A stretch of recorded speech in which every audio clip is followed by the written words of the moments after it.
لاواسطی، توصیف احمد اور وسیم حیدر شامل ہوں گے۔ انضمام الحق کہتے ہیں امید ہے انہیں آزادانہ کام کرنے دیا جائے گا۔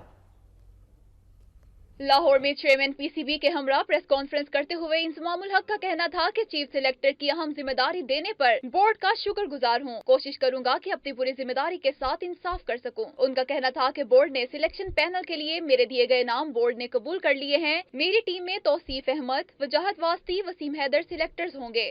میں نے ایک فاسٹ بولر، ایک سپنر اور ایک بیٹسمین کو سلیکٹ کیے تاکہ ہم تینوں شعبوں کو کور کر سکیں، تاکہ جہاں بھی جائیں ان کو کر سکیں۔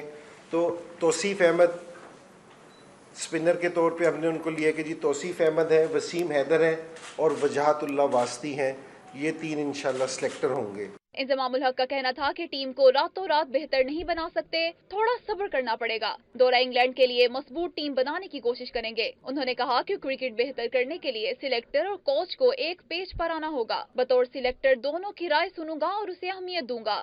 جس طرح میں اپنی بات مناتا تھا سلیکٹر سے کہ جی میرے بارے میں یہ ہے، میں اپنی رائے ضرور دیتا تھا، تو اب بھی میں کوچ اور کپتان کی رائے ضرور سنوں گا اور اس کو اہمیت بھی دوں گا، کیونکہ جی انہوں نے ٹیم کو کھلانا ہے، ان کو نے ساری چیز کرنی ہے اور ان کی ضرور سننی بھی چاہیے۔ چیف سلیکٹر نے کہا کہ شاہد آفریدی نے 20 سال پاکستان کی خدمت کی، وہ آج بھی سپر سٹار تھے اور کل بھی ہیں۔ اس موقع پر چیئرمین پی سی بی نے کہا کہ محمد اکرم کی جگہ مشتاق احمد کو این سی اے کا ہیڈ کوچ بنا دیا گیا ہے۔ ان کا کہنا تھا کہ ہیڈ کوچ کے لیے مختلف کرکٹرز سے رابطے کیے ہیں، ضروری نہیں کوچ ملکی یا غیر ملکی ہو۔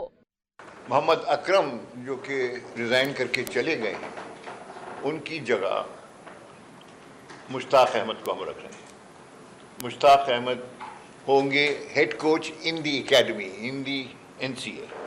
شہریار خان کا کہنا تھا کہ قومی ٹیم کا ایبٹ آباد میں بوٹ کیمپ لگے گا جو 3 ہفتے تک جاری رہے گا، جبکہ بایو مکینک لیب کا بھی آغاز کر دیا گیا ہے۔